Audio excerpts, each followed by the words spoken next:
السلام علیکم ورحمۃ اللہ وبرکاتہ۔ ناظرین کرام، ہم اس بوسٹر میں ایک تقدیر ساز رات یعنی لیلۃ القدر کے بارے میں بات کریں گے۔ نبی کریم صلی اللہ علیہ وآلہ وسلم کے اصحاب آپ کے گرد دائرہ بنائے بیٹھے ہوئے تھے اور آپ صلی اللہ علیہ وآلہ وسلم انہیں گزشتہ انبیاء اور ان کی امتوں کی سرگزشت سنا رہے تھے۔ اس دوران آپ نے انہیں بنی اسرائیل کے ایک شخص کی روداد سناتے ہوئے بتایا کہ اس نے جنگی لباس زیب تن کیا اور 1000 مہینے تک اسے نہ اتارا۔ اس دوران وہ ہمہ وقت جہاد اور قتال فی سبیل اللہ میں مصروف رہا۔ آپ صلی اللہ علیہ وآلہ وسلم کے اصحاب جو یہ سب باتیں بہت توجہ سے سن رہے تھے سخت حیرت زدہ ہوئے اور تعجب سے آرزو کرنے لگے کہ یا رسول اللہ، وہ شخص 1000 مہینہ تک جنگی لباس پہنے جہاد میں مصروف رہا، کاش ایسا کارنامہ سر انجام دینا ہمیں بھی میسر آتا۔ ابھی یہی باتیں ہو رہی تھیں کہ جبرائیل امین نازل ہوئے اور سورہ قدر کا پیغام لائے کہ بنی اسرائیل کے ایک شخص کی 1000 مہینوں کی مجاہدانہ زندگی پر رشک کرنے والے آخری نبی کی امتیوں، سنو، تمہاری صرف ایک رات کی عبادت اس کے 1000 ماہ کے جنگ و قتال سے افضل ہو سکتی ہے،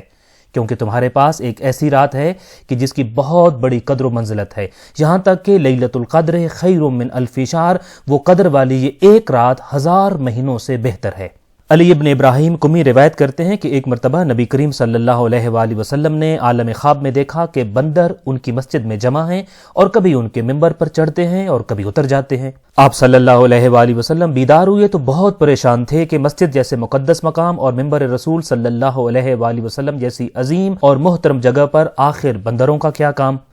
اللہ تعالیٰ نے اپنے محبوب پیغمبر کو غمگین دیکھا تو جبرائیل امین کو شب قدر کا ہدیہ دے کر بھیجا اور ساتھ یہ پیغام پہنچایا کہ اے میرے پیغمبر، ہم نے قرآن مجید کو جس بابرکت رات میں آپ کے قلب مبارک پر نازل کیا ہے وہ لیلۃ القدر ہے۔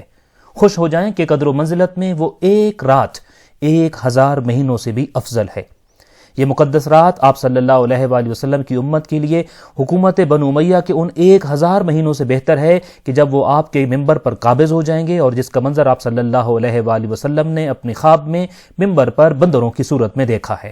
تفسیر ثعلبی میں یوں وارد ہوا ہے کہ ایک مرتبہ نبی کریم صلی اللہ علیہ وآلہ وسلم نے اپنے اصحاب کو بتایا کہ بنی اسرائیل کی قوم میں 4 ایسے افراد گزرے ہیں جنہوں نے لگاتار 80 سال تک اللہ تعالیٰ کی عبادت یوں انجام دی کہ اس دوران ان سے ایک بھی گناہ سرزد نہ ہوا، وہ سارے وقت میں ایک لمحہ کے لیے بھی ذکر خدا سے غافل نہ ہوئے تھے۔ ان کے نام ایوب، زکریا، حزقیل ابن عجوش اور یوشع بن نون ہیں۔ یہ بات سن کر نبی کریم صلی اللہ علیہ وآلہ وسلم کے اصحاب بہت حیران ہوئے اور آرزو کرنے لگے کہ کاش اس قسم کی توفیق انہیں بھی حاصل ہوتی۔ ان کی حسرت دیکھ کر جبرائیل امین نازل ہوئے اور نبی کریم صلی اللہ علیہ وآلہ وسلم سے کہنے لگے کہ آپ کی امت بنی اسرائیل کے ان 4 افراد کی 80 سالہ عبادت اور عشق خدا دیکھ کر کیوں تعجب کر رہی ہے، حالانکہ اللہ نے ان کے لیے ان سے بھی بہتر عبادت کا موقع فراہم کیا ہے۔ پھر جبرائیل نے سورہ قدر کی تلاوت فرمائی اور کہنے لگے کہ لیلۃ القدر کی عبادت کا ثواب اور درجہ 80 سال کی اس عبادت سے کہیں زیادہ ہے جس پر آپ کی امت کو حیرت ہوئی۔ یہ سن کر نبی کریم صلی اللہ علیہ وآلہ وسلم اور ان کے اصحاب بہت مسرور ہوئے۔ حقیقت یہ ہے کہ انسانوں کے لیے یہ رات اللہ کی طرف سے بہت بڑا تحفہ، عطیہ اور احسان ہے۔ اللہ تعالیٰ کی اپنی مخلوق کی مہمان نوازی والے مہینے کے سب سے قیمتی تحفے اسی رات میں تقسیم ہوتے ہیں۔ یہ سال کی وہ عظیم ترین رات ہے جس میں پورا قرآن قلب مصطفیٰ صلی اللہ علیہ وآلہ وسلم پر نازل ہوا۔ اسی رات کو رحمتیں، برکتیں اور فرشتے نازل ہوتے ہیں، اور اس ایک رات کی عبادت 1000 مہینوں کی عبادت سے افضل اور بہتر ہے۔ یہ شب قدر ہے، یعنی گناہوں کی بخشش اور توبہ کی قبولیت کی رات، دعاؤں کی استجابت کی رات، در خدا سے بھٹکے ہوئوں کی پھر سے خدا کے سامنے سجدہ ریز ہونے کی رات، وہ رات جس میں انسانوں کی سرنوشت اور مقدرات کی تعیین ہوتی ہے، یعنی ایک تقدیر ساز اور انسان ساز رات۔ یہ وہ رات ہے کہ جس میں اہل البیت علیہ السلام کے گھروں میں خصوصی اہتمام ہوا کرتا تھا۔ پیغمبر اکرم صلی اللہ علیہ وآلہ وسلم نہ صرف شب قدر میں بیدار رہتے تھے بلکہ ماہ رمضان المبارک کے آخری عشرہ میں اپنے بستر کو مکمل طور پر تہہ کر دیتے اور عبادت میں مشغول ہو جاتے تھے۔ حضرت علی علیہ السلام اس سلسلے میں فرماتے ہیں کہ نبی کریم صلی اللہ علیہ وآلہ وسلم ماہ رمضان کے آخری عشرہ میں اپنا بستر لپیٹ دیتے اور عبادت پروردگار کے لیے کمر بستہ ہو جاتے تھے۔ 23ویں کی شب نہ صرف خود عبادت میں گزارتے بلکہ اس رات اپنے اہل و عیال اور اصحاب کو بھی بیدار رکھتے۔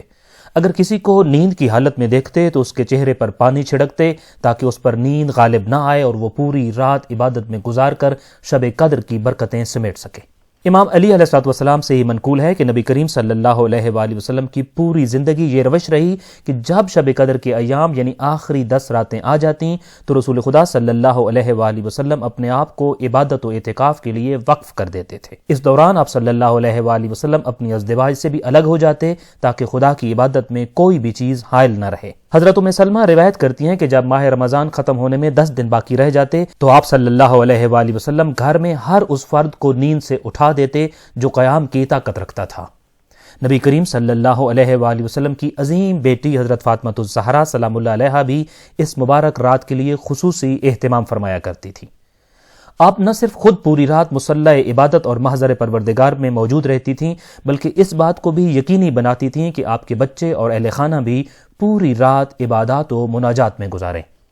روایت میں آیا ہے کہ حضرت فاطمہ الزہرا سلام اللہ علیہا لیالی قدر میں اپنے اہل و عیال میں سے کسی کو سونے کی اجازت نہ دیتی تھیں اور اس بات کا یوں اہتمام فرمایا کرتی تھیں کہ رات کو انہیں کھانا کم دیتی تھیں تاکہ ان پر نیند کا غلبہ نہ ہو۔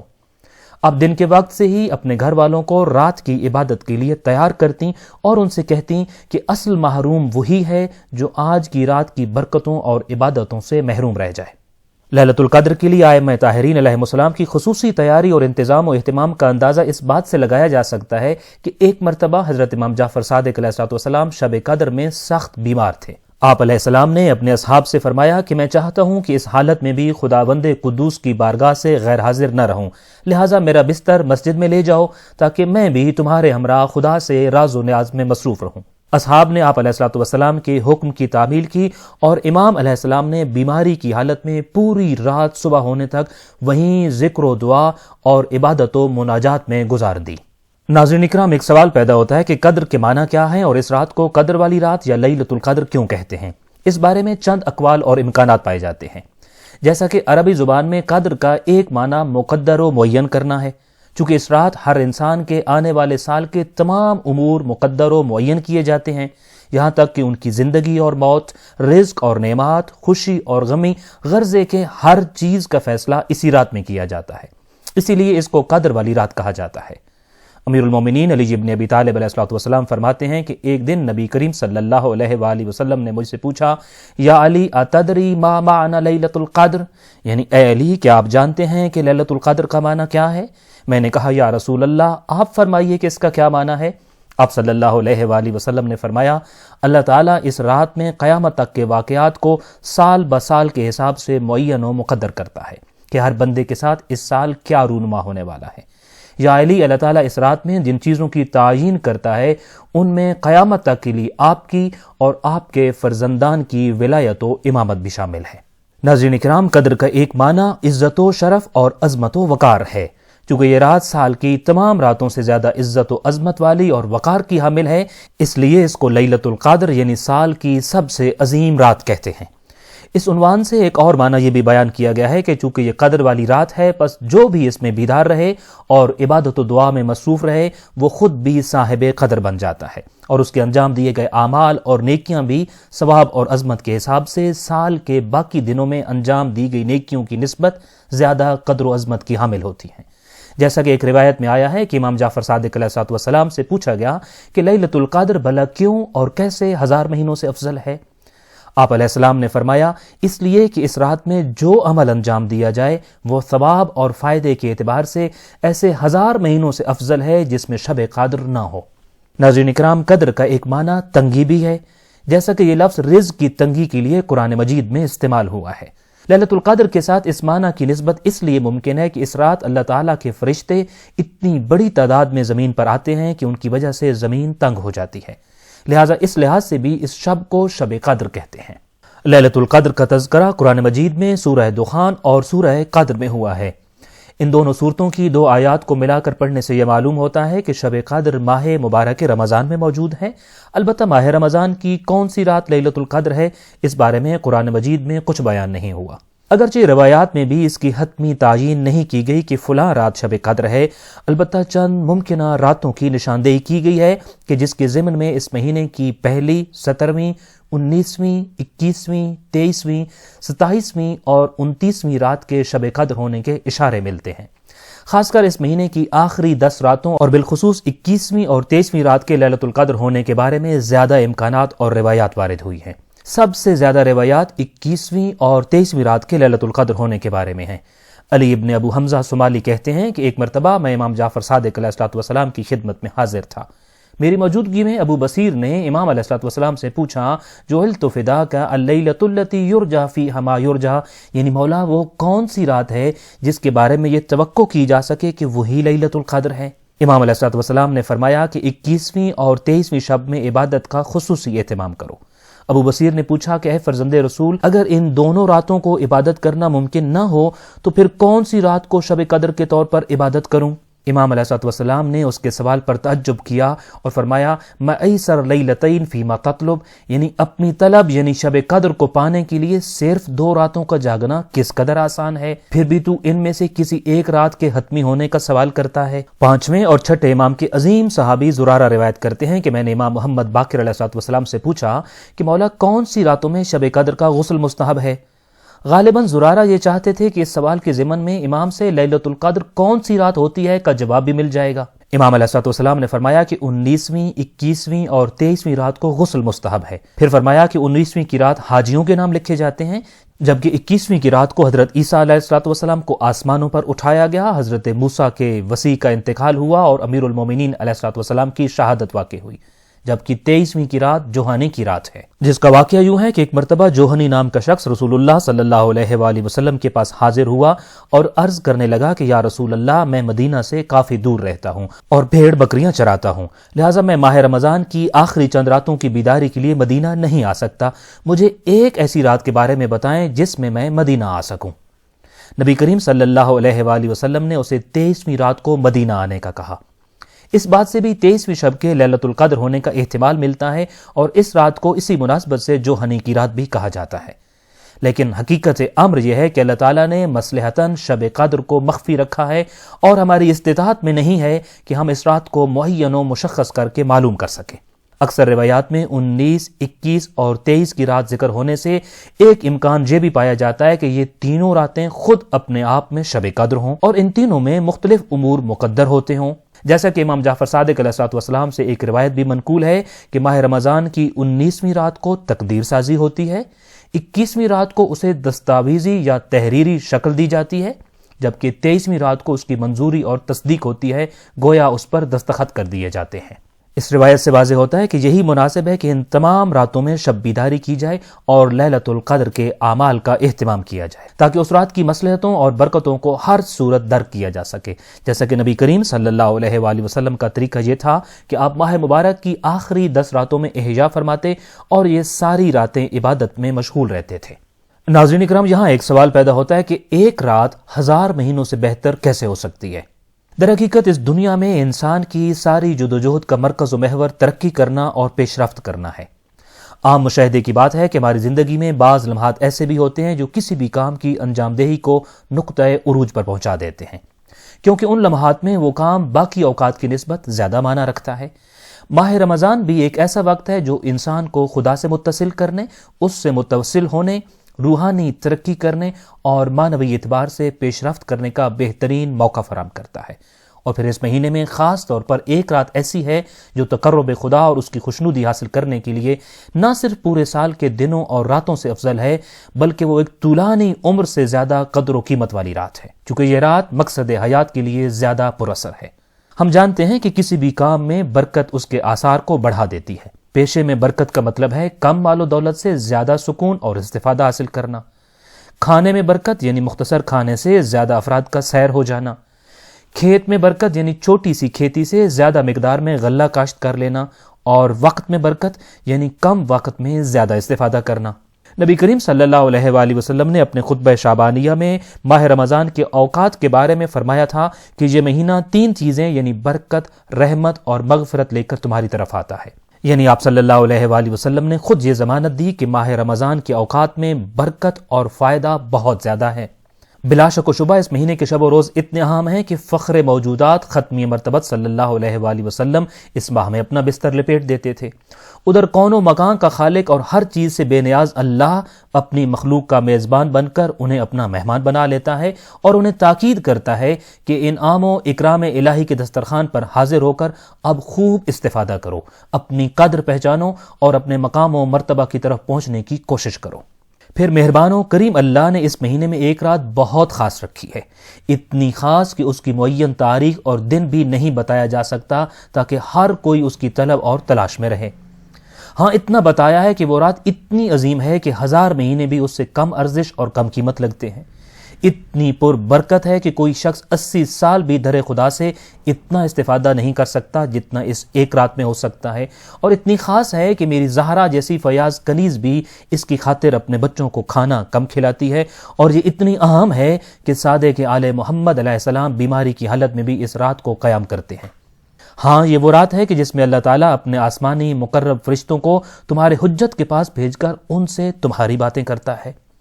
جی ہاں، یہ وہی رات ہے کہ جس کا نام اللہ نے سلامتی کی شب رکھا ہے اور اعلان کیا ہے کہ سلام ہی حتی مطلع الفجر، یعنی صبح ہونے تک یہ رات امن و سلامتی کا گہوارہ ہے، دلوں اور جانوں کی سلامتی کی رات، اخلاقی بیماریوں اور مانوی مسائل سے شفا حاصل کرنے اور صحتیابی پا لینے کی رات۔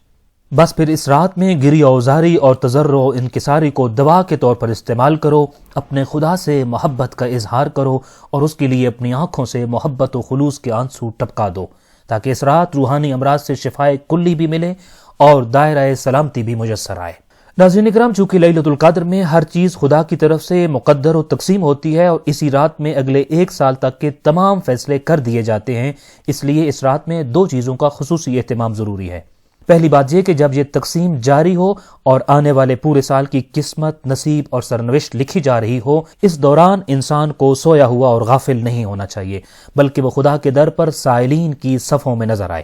تاکہ اپنا حصہ، اپنی درخواست اور اپنی دعاؤں کے مطابق وہاں سے وصول کر سکے۔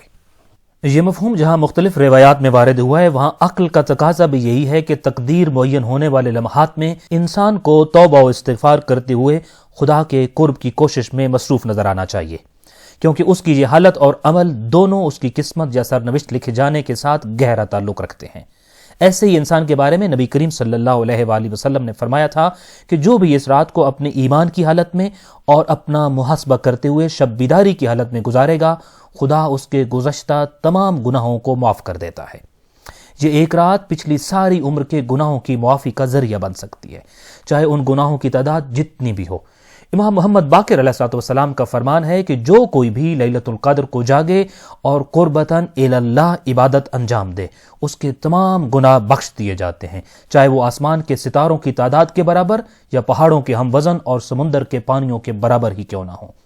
امام موسیٰ کاظم علیہ السلام سے منقول ہے کہ جو کوئی لیلۃ القدر کو غسل کرے اور پھر صبح ہونے تک عبادت پروردگار میں شب بیداری کرے، وہ گناہوں سے باہر نکل آتا ہے۔ اس رات میں عبادت کرنے اور توبہ کرنے سے صرف گزشتہ گناہ ہی معاف نہیں ہوتے، بلکہ ان حضرت صلی اللہ علیہ وآلہ وسلم کی ایک حدیث کے مطابق آنے والے 1 سال تک اس شب بیداری کے اثرات باقی رہتے ہیں۔ آپ صلی اللہ علیہ وآلہ وسلم نے فرمایا تھا کہ جو بھی لیلۃ القدر کو پوری رات جاگ کر عبادت کرے، اللہ تعالیٰ آنے والے 1 سال تک اس سے اپنا عذاب اٹھا لیتا ہے۔ بلا شبہ یہ تقدیر اور سرنوشت بننے کے لمحات میں عبادت کرتے رہنے کے اثرات ہیں جو اگلے 1 سال تک زائل نہیں ہوتے۔ دوسری بات جس کا اس مبارک رات میں خصوصی طور پر خیال رکھنا چاہیے وہ یہ ہے کہ انسان اس شب میں اپنی سبھی جائز حاجات اور امیدوں اور خواہشات کو خدا کے سامنے پیش کرے، کیونکہ اس مقدس رات میں ہر چیز خدا کی طرف سے مقدر ہوتی ہے اور پھر تقسیم ہوتی ہے۔ حضرت موسیٰ علیہ السلام نے جب خدا سے مختلف چیزوں کا سوال کیا تو انہیں بھی اسی رات کا حوالہ دیا گیا۔ روایت میں ہے کہ ایک مرتبہ حضرت موسیٰ علیہ السلام نے خدا کی بارگاہ میں عرض کی کہ پروردگارا، میں تیرا قرب چاہتا ہوں، اس کے لیے مجھے کیا کرنا ہوگا؟ اللہ تعالیٰ نے جواب دیا، اے موسیٰ، میرا قرب اس کے لیے ہے جو شب قدر کو عبادات و مناجات میں مصروف رہ کر جاگتا ہے۔ حضرت موسیٰ علیہ السلام نے دوسرا سوال کیا کہ پروردگارا، میں تیری رحمت کا طالب ہوں۔